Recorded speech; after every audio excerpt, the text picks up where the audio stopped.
My brother and his girlfriend told my ex-boyfriend that I was pregnant. When my ex-boyfriend found out, he threatened to kidnap my son. I cut off all communication with all of them, but my family blamed me. A few years ago, I experienced an event that completely changed my life. My ex-boyfriend Denise and I had been together for more than 5 years. We were both 27 years old. We were heading toward marriage. We were looking for a house together. But in our last year, everything fell apart. Denise suddenly had a psychological crisis. They hospitalized him to protect him. When he returned home, he was a completely different person. He no longer recognized me. He didn't trust me. He constantly thought I was cheating on him. He believed I was turning everyone around him against him. He told me his hatred. I was very upset. After a while, he was discharged from the hospital. I continued to take care of him. I went to every doctor's appointment. I stayed awake at night to make sure he wouldn't go outside if he had a crisis. But Denise's anger and paranoia increased.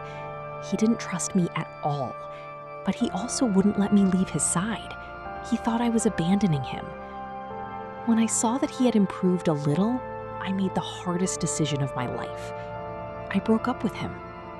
When I believed he was well enough to stay on his own, I helped him return to his family. I felt a huge guilt, as if I was abandoning him, but I had nothing left to give. For months, I had not been loved. I was only emotionally worn down. I kept crying for the old Denise. I don't want to share some details about his illness, but I never blamed Denise. I had to save myself.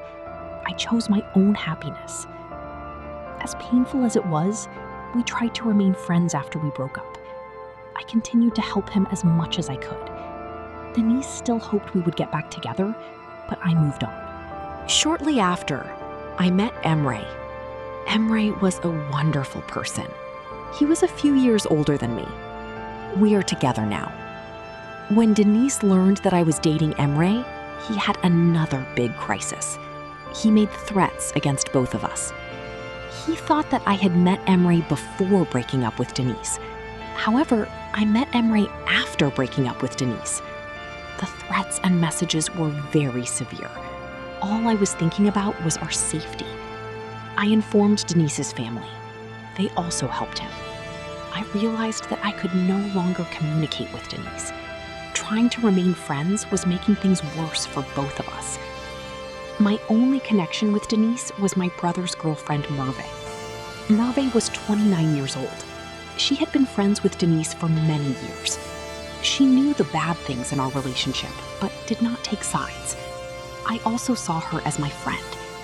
The fact that Denise still had someone he could trust reassured me. In March 2022, my life changed again. I found out I was 3 months pregnant with Emre.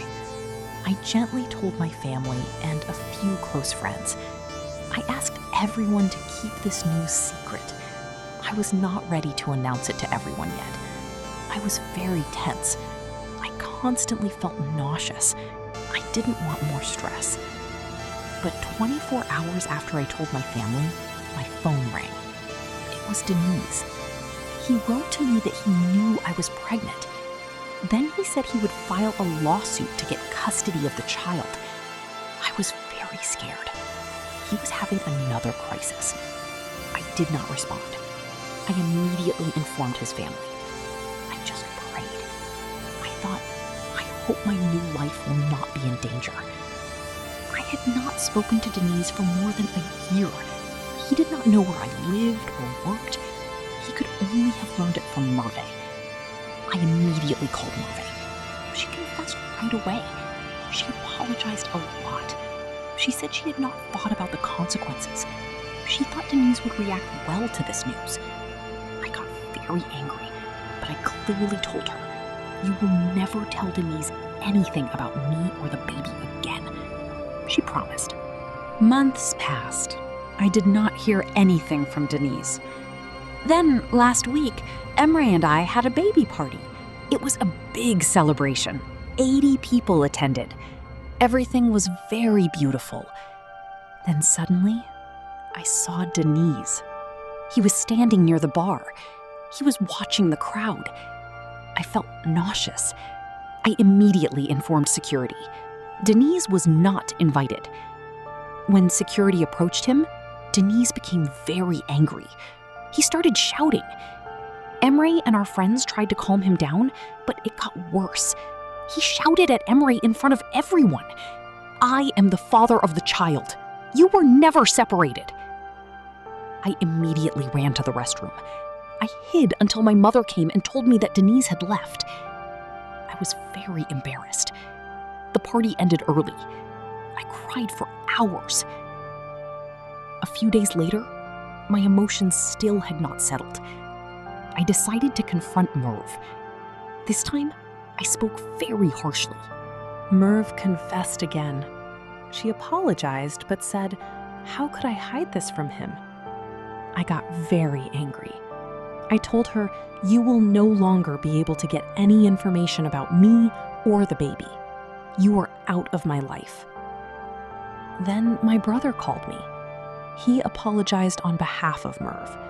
He admitted that Merv had done something wrong, but he said he should not be punished as well. He realized that if I removed Merv from my life, he would not be able to learn anything about the baby either. He asked me to blame Dennis. He said Merv did not have bad intentions. But I am not blaming Dennis. He is a very sick person. It is not his fault, but I no longer feel safe. I have a child, and I have to protect him. The fact that Dennis still thinks this baby is his child scares me. I am not talking to my brother and Merv. My family thinks I am being too harsh. They say my brother has the right to see his nephew. But I cannot trust Merv. She betrayed me once. I am still very angry. What if Dennis had attacked me during the party or something worse had happened? Now I don't know what to do. It breaks my heart that my brother may not see the baby for a long time. But I am afraid that Merve will tell things again. My family also promised that they would not tell Merve or my brother anything about the baby. But I don't know how long I can hold on. Especially my mother is unsure about not informing my brother when the baby is born. First update. Many people had warned me about Merve. Unfortunately, they were right. My life changed very quickly. My baby was born earlier than expected. Emre and I are very happy. Our son is 10 weeks old. We moved to a bigger house with Emre. Our old house was very close to my brother and Merve's house. I was afraid Dennis would suddenly come to our door. Our new house is 45 minutes away by car. We did not give our address to anyone. Our first month was very peaceful. Dennis's family said he was still in the hospital. He did not want to take his medication. I also told them about Merve's relationship with him. They took it seriously. They told the hospital that Merve should not visit him. My family finally stopped pressuring me to forgive Merve. Especially, I had a long conversation with my mother. She understood that I needed to put distance between me and my brother. It was very hard, but I had to protect my baby. Of course, everything did not stay calm. A few months later, Dennis called. He had just been discharged from the hospital. He apologized for his behavior at the baby party. He said he knew the child was not his. He cried. He wanted to talk to Emre. Emre refused. I told Dennis that I forgave him, but he could not come near me or the baby. I said I would call the police if he approached. He accepted. But 2 weeks later, Dennis went to Emre's workplace. He apologized to Emre. He was still unstable. He said, "I am sorry for shouting at you there. I wish we had talked privately. You didn't know the child wasn't yours. You were humiliated in front of everyone." Emre did not want to escalate the situation. He stayed calm and asked Denise to leave. Then he told me. I was very upset. Merve had definitely told Denise where Emre worked. I immediately informed Denise's family. The next day, Denise had not returned home. He did not have a driver's license. He had taken his mother's car without permission. Days later, the police found Denise in another city, in a building under construction. He was hospitalized. His family went to pick him up. There is no new news for now. His family will inform me if he is discharged. Then my brother called. He wanted to meet. He was very upset. We met at a fast food restaurant. That day, he told me everything. After the baby party, Denise went to see Merve. My brother realized that Denise was acting very strangely. Denise was acting very close to Merve. Merve was responding as if she was flirting. My brother felt very ashamed. He talked to Merve, but she denied it. Then Denise went to Emre's workplace. On the same day, he went to see Merve again. That time, Denise confessed everything. He said he loved Merve. They had been together. He showed the messages to my brother. My brother immediately kicked Denise out of the house. When Merve came home, they confronted each other. Merve first denied it, but then confessed everything. My brother got very angry. He told Merve to go to her family's house.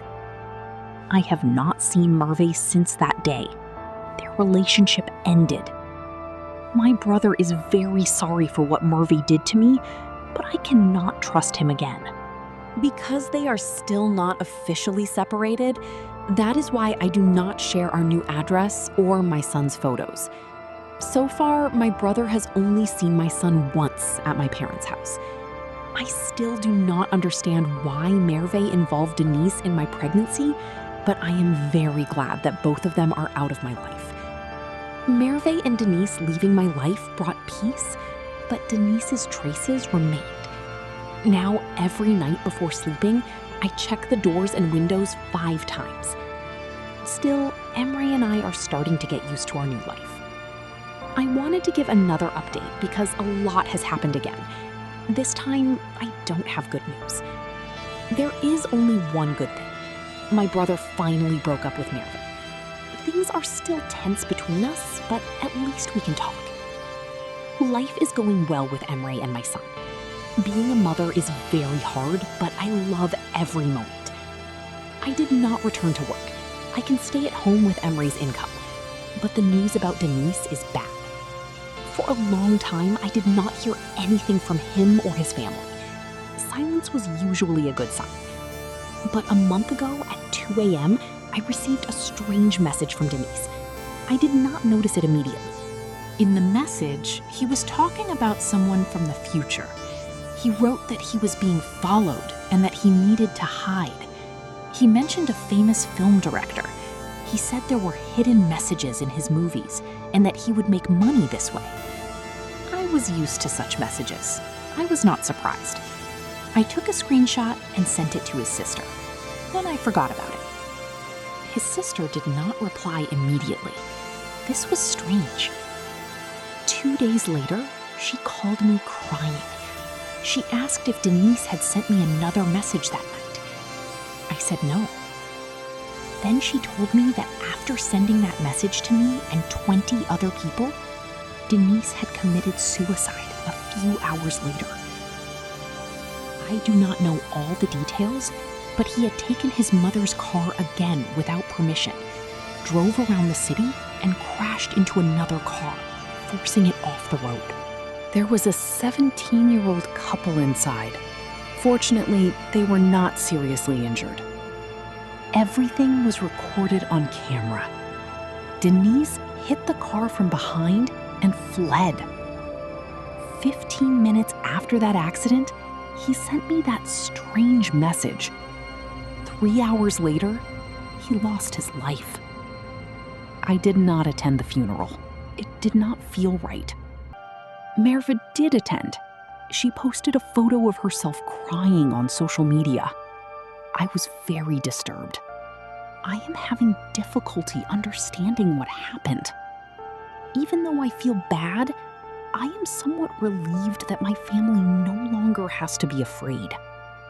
I miss Denise, but actually, I had already said goodbye to him when he changed. Now his complete disappearance hurts even more. I feel very sorry for his family.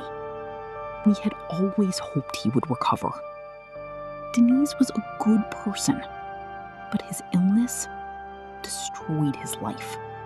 I was not planning to write another update, but life has been turned upside down again. 3 months have passed since Denise's death. I thought everything would return to normal. It didn't. 2 weeks ago, Denise's sister Zeynep called me. She was crying. While they were collecting Denise's belongings, they found something very disturbing. In a box, there were photos of me and Emre. Not just a few, hundreds.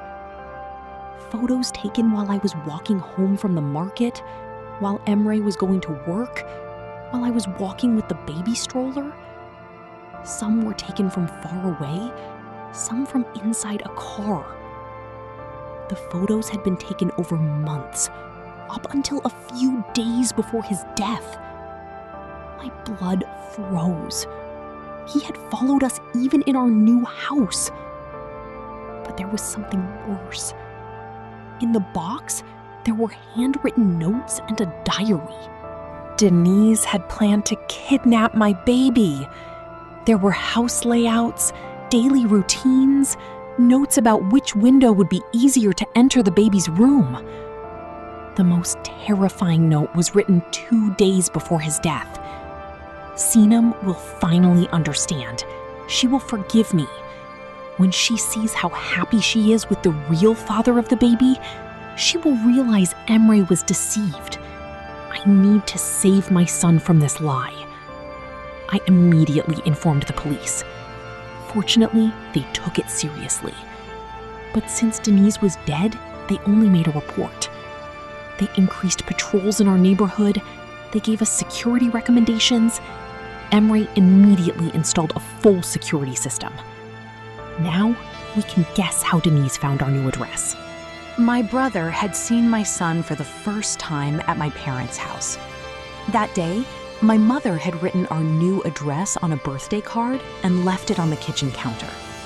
My brother was there at that moment. When I questioned him, he was very upset. He said he did not intentionally give the address to Dennis, but when he saw the baby, he became very emotional. He called Merve. He told her that we had moved to a new house. Merve might have somehow passed it to Dennis. Yesterday, while I was walking in the park with the baby, a woman approached me. She looked familiar, but I could not recognize her. It turned out she was the mother of one of the young people Dennis had hit in the accident. She had seen our photos during the police investigation. She sat next to me and told me something unexpected. She said Denise had called the hospital several times after the accident. He tried to reach her daughter. Everyone thought he was calling to apologize, but the woman believes Denise was trying to find out whether her daughter recognized him. I think he was planning something bigger, she said. The police say the accident was just carelessness, but I cannot get her words out of my mind. What if Denise's death was not just a crisis? What if he was planning something worse? Now my panic attacks have started again. When a car door slams or I see an unfamiliar car in the neighborhood, I get very scared. Emre suggested moving again, but I don't want to run anymore. I just want to raise my son in peace. The only good thing is that my family finally understands how serious the situation is. They are no longer pressuring me. Even my father offered to help us move. The sentence in Denise's diary, "I will save my son from the lie," still terrifies me. If he hadn't died that night, would he have tried to enter the house? Would he have harmed Emre or me? I will never know. Maybe it is better this way. For now, we are staying here, but we are very careful. The security system gives some relief. I started going to therapy. Some days are very hard, but I will not let Denise's illness steal my happiness. I wasn't planning to write another update, but the last few weeks have been very complicated. I thought everything would end with Denise's death. It became even more complicated. A month ago, I received a message on social media from a woman I did not know. Her name was Asli. Her profile looked real. Asli said she had been Denise's girlfriend for the last 8 months before his death. At first, I thought it was a bad joke, but the message was very calm and sad.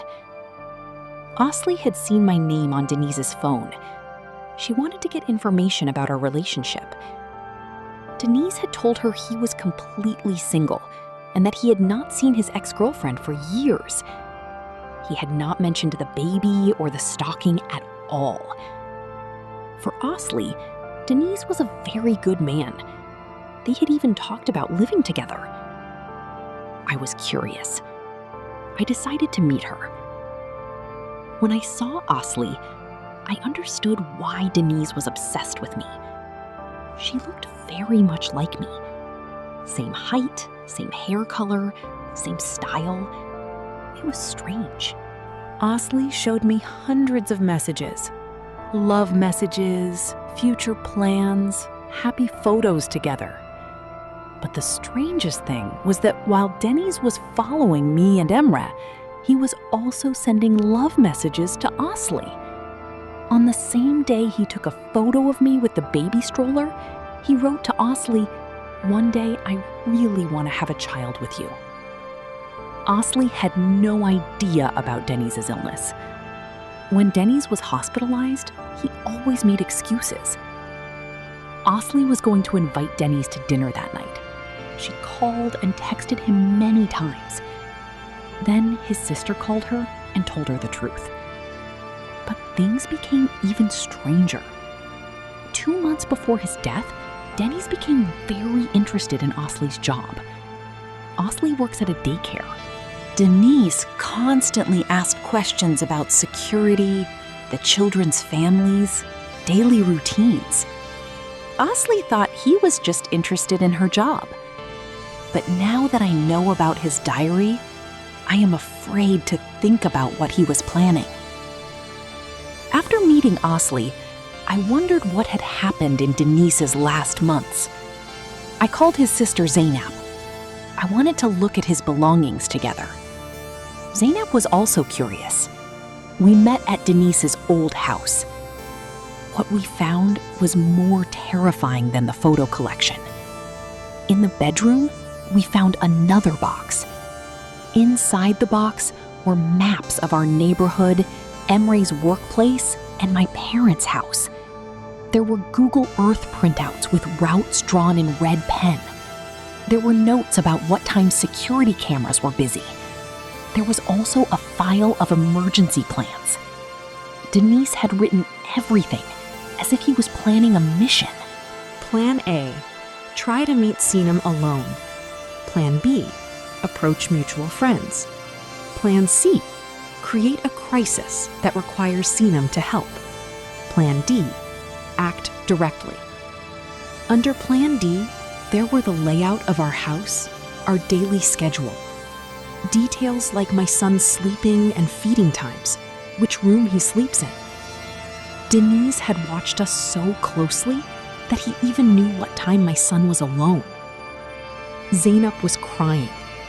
"I never imagined it would be this bad," she said. But then she said something that changed everything. Before Denise took his mother's car on the night he died, he had called someone. At first, we thought it was random, but when we checked the call records, I immediately recognized the number. It was Murphy. I spoke to my brother. He admitted that Murphy had been called that night. Murphy said, "He called the wrong number. He was talking like crazy. I hung up immediately." My brother didn't think much of it at the time. But now I think about it.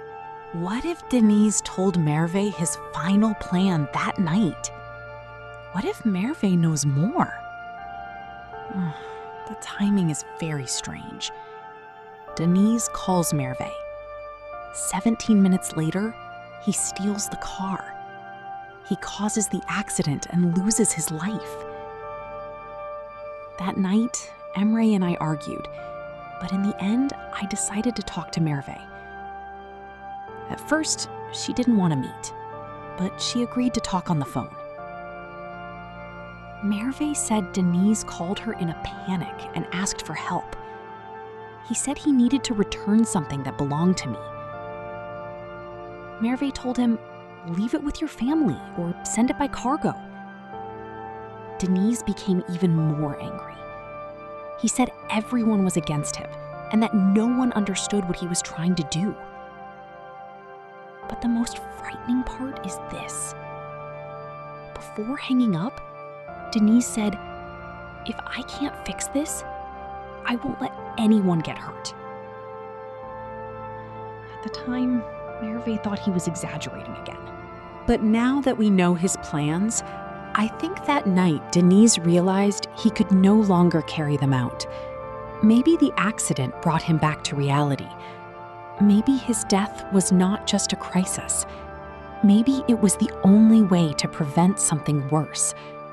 I will never find all the answers. Asla has been very supportive. We talk every day. Both of us realized that we never truly knew who Denise was. In the end, our security system is still active. Emre and I decided to stay in our home. Running away does not change the past. I no longer want Denise's ghost to affect our decisions. Our son is very happy. He is unaware of all the drama around him. My therapy is going well.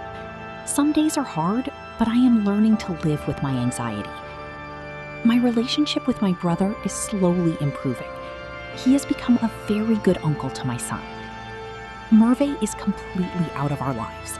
My brother is relieved as well.